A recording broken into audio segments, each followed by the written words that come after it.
आप राधा नाम की इतनी महिमा करते हैं, ये वृंदावन के भिखारी लोग राधे राधे बोलते हैं, एक एक 10-10 रुपया मांगते हैं, तो क्या इस विषय में आपका क्या विचार है? क्या इनका सही चरित्र है? राधा राधा कह के, राधे राधे कह के रुपया मांगते हैं। हमें अपने भाव से देखना है। जिसका चश्मा हरा होता है उसे हरा दिखाई देता है, जिसका लाल होता है उसे लाल दिखाई देता है। हमारा चश्मा भाव का है। भावोत्सवेन भजताम रस काम धेनु। अखिल कोटि ब्रह्मांड नायक प्रभु श्री कृष्ण चंद्र जो कह रहे हैं, पूज्य भाई जी महाराज उस पद में लिखते हैं कि अगर मुझे कोई खरीदना चाहे तो निश्चित किया हुआ मूल्य है राधा नाम। राधा मुझे खरीद सकता है, ठीक है। उनके चरणों में लक्ष्मी जी सदैव चापती रहती है, हरि के चरणों को।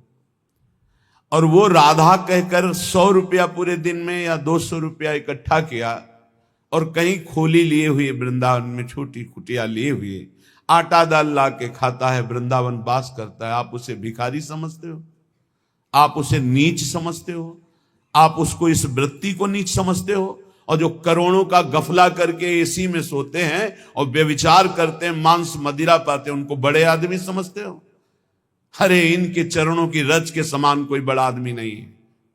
इनसे बड़ा कौन होगा जो रात दिन बिहारी जी के दरवाजे पे बैठे हुए हैं, 100 200 500 मिले उसी में खोली का किराया देते हैं, उसी से वो दाल रोटी ला के खाते हैं, मजीरा बजा कर राधा राधा कीर्तन करते हैं और वहीं लुढ़क के सो जाते हैं। दिन में रात्रि में उस कुटिया में पहुंचते हैं। आप क्या समझते हो? एक दिन एक संत भगवान को देखा, वो पद गाते रहते, पधार गए, 25 वर्ष पहले की बात होगी। रसखान जी के पद, बड़े बड़े रसिकों के पद गाते रहते थे, 100 200 500 उनको। इसके बाद राम जी आई में एक दिन भिक्षावृत्ति के लिए वहां, तो देखा वो बांट रहे थे एक एक वस्त्र, कुछ रुपए और भोजन सामग्री। तो उनको देखा कि अरे ये तो 10-10 रुपए वहां एकत्रित करते थे। नजदीक गए और कहा, बाबा ये आपकी तरफ से आपका कोई भगत? बोले नहीं, जो बिहारी जी दे देते हैं उससे हमारा काम चल जाता है, जो बच जाता है वो ऐसे संत से। क्या आप समझते हो? आप इन भिक्षुकों को क्या समझते हो, जिनके दर्शन करने के लिए पूरा जीवन हो जाता है, लोग एक बार भी नहीं आ पाते, रोज उनके दरवाजे में बैठ के उनकी जय बोलते हैं। आप इन भिक्षुकों को आप क्या समझते हो?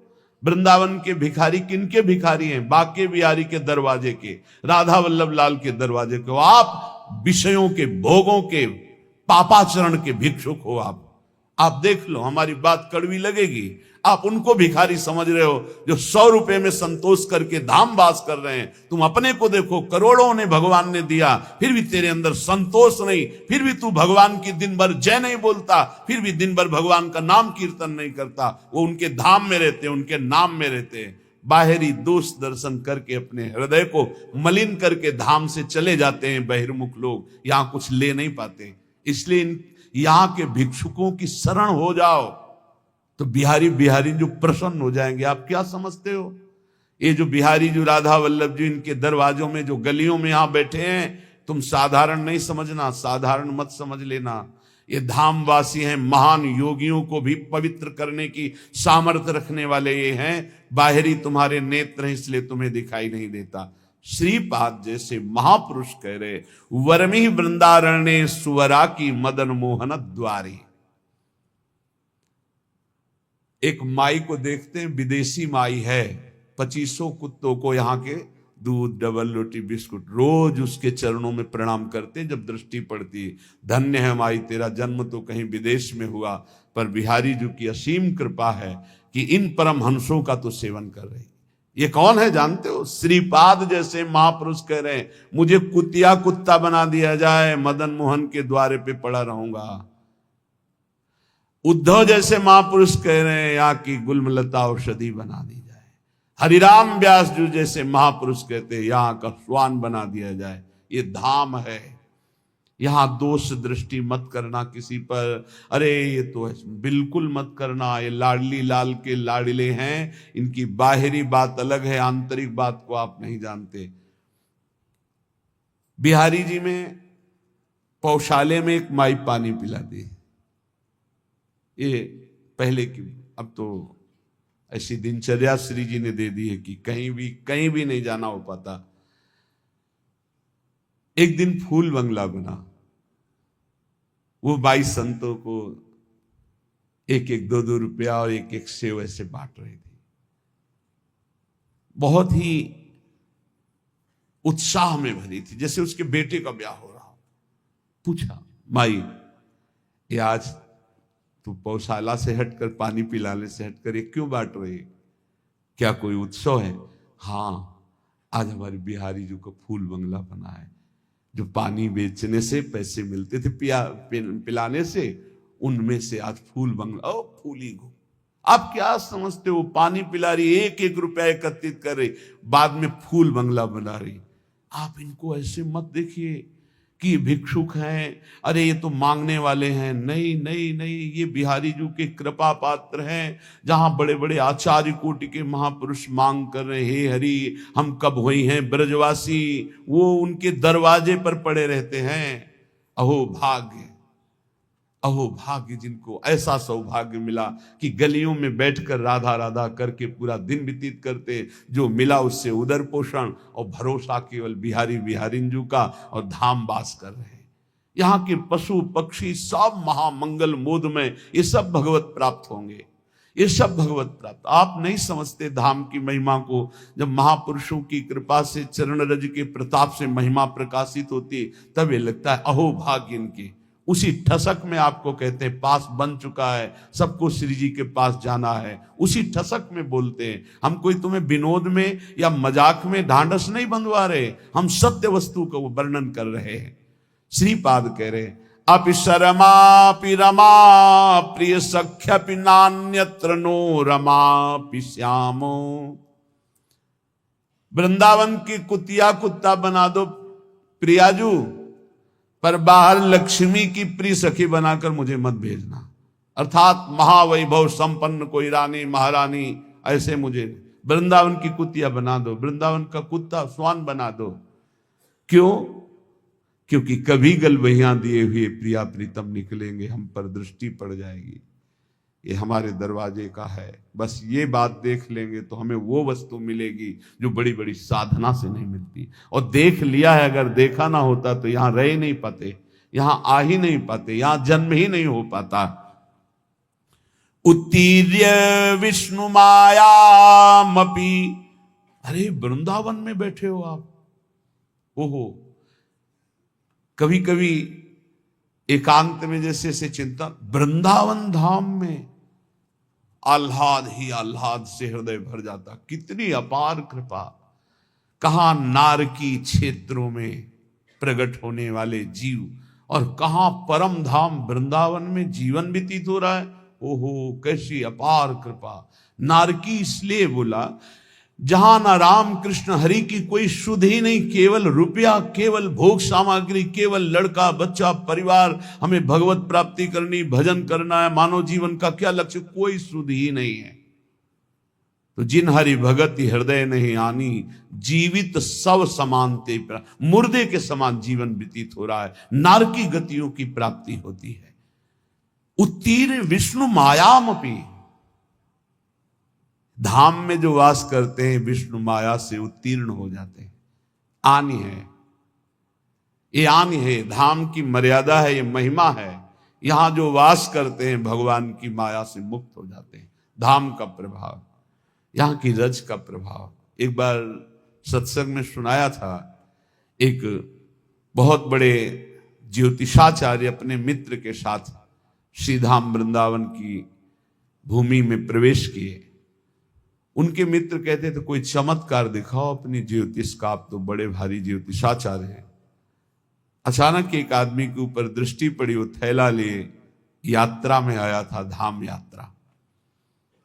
समय से गणित लगाया, कोई परिचय नहीं, बस समय से, और कहा इसकी कल मृत्यु होगी और इसके कर्मानुसार इसको अधोगति प्राप्त होगी, प्रेत योनि को जाएगा। कल 12 बजे इसकी मृत्यु होगी, इसको सांड मारेगा, बैल मारेगा और मर जाएगा। तो उनका कल तक इस आदमी का पीछा करूंगा, जहां ये रोकेगा आसपास रुकूंगा, जहां चलेगा चलूंगा, देखूंगा तुम्हारी ज्योतिष सत्य है कि नहीं। तो उनका परम सत्य है, तुम देख लेना कल 12 बजे मारा जाएगा। ठीक उनका अनुसरण किया। वो बाहर से आए हुए यात्री थे। ठीक 12 बजे एक सांड जिसके बगल से वो निकले, वो एक मिट्टी के पिंड में वो खूब ऐसे खेल करके आया था, तो सींगों पे उसके रज लगी थी। काल स्वरूप एकदम हुआ, दौड़ा, ऐसे मारा, पूरा पेट में ऐसे सींग घुस गई, उठा लिया, पटक दिया, चल दिया। अब वो आश्चर्यचकित ज्योतिषाचार्य, भजनानंदी, गायत्री अनुष्ठान करने वाला, पवित्र दृष्टि वाला, धाम की कृपा से उसने देखा कि वो दिव्य तेजोमय होकर के वो भगवत स्वरूप में विलीन हुआ। वो बड़ा आश्चर्यचकित, दोनों जो उनका मित्र था उसने कहा तो बड़ी खुशी की बात, आपने जो जो बात कही वो बात हो गई। बोले तुम प्रकट बात देख रहे हो, मैं उसे नहीं देख रहा, मैं ये देख रहा हूं कि इसकी दुर्गति होनी थी और ये तेजोमय होकर के कैसे विलीन हुआ। अब इस बात के लिए वृंदावन के किसी रसमर्मज्ञ की जरूरत है, तो किसी रसिक से मिले। उन्होंने कहा कि मैं बहुत बड़ा ज्योतिषाचार्य हूं, आज तक मेरी ज्योतिष मिथ्या नहीं हुई, पर आज मिथ्या होते दिखाई, इसकी दुर्गति होनी थी, ये तेजोमय होकर कैसे विलीन हुआ।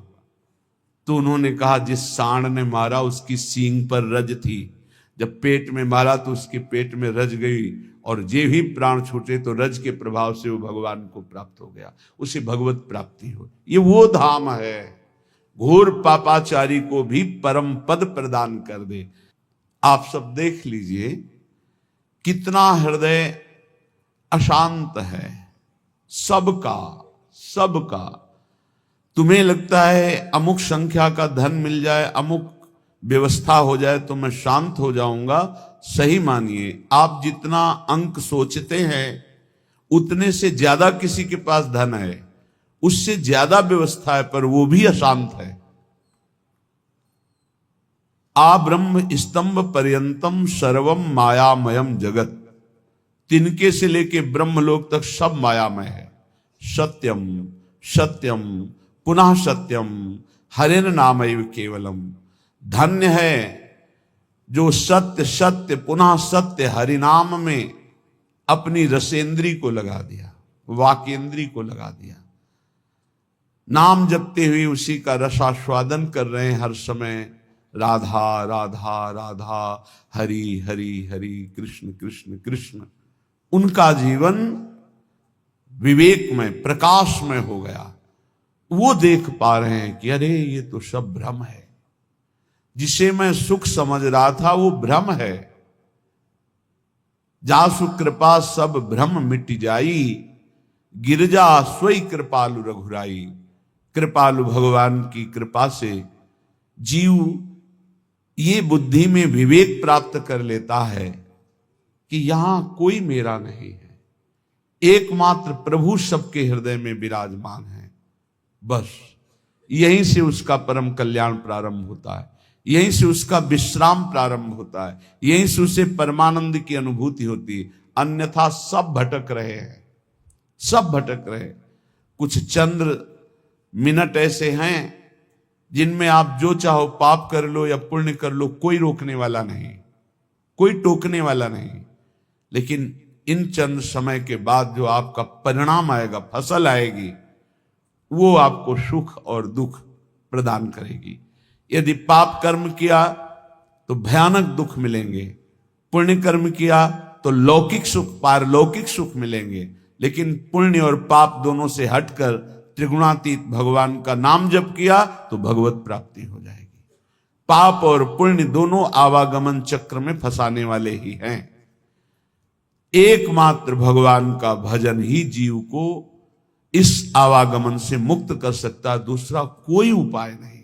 हरि भजन्ति ये नरा, जो हरि भजते हैं भवसागर तरंति, वही संसार समुद्र से पार होते हैं। इसलिए श्रीपाद कह रहे हैं नश्वर ये पुत्र पत्नी मकान धन नाना प्रकार के व्यवहार संबंध, ये नहीं कह रहे कि इनको छोड़ करके भागो, नहीं, इसमें शाश्वत प्रभु विराजमान, उनको देखो, सब में भगवत भावना करो, इनसे राग मत करो, इनसे अनुराग करो। राग होता है देह से, अनुराग होता है भगवान से। सब में प्रभु बैठे, ऐसी भावना से व्यवहार करो, खूब नाम जप करो। और ये भाव कहां से आएंगे? बोले आ जाओ श्रीधाम वृंदावन। वृंदावन की भूमि में आप जब सत्संग सुनेंगे, रसिकों का संग करेंगे, तो आपकी बुद्धि का परिवर्तन हो जाएगा। जो बुद्धि सांसारिक भोगों में सुख है ऐसा निश्चय करती है, वो विवेकवती बुद्धि होकर प्रभु में सुख है, स्वरूप में सुख है, ऐसा निश्चय करने लगेगी। बुद्धि का परिवर्तन हो जाना ही उन्नति है, बुद्धि का पतन हो जाना ही नाश है। बुद्धिनाशो प्रणश्यति। शास्त्र कहता है जिसकी बुद्धि भ्रष्ट हो गई उसका सर्वनाश हो गया। जिसकी बुद्धि शुद्ध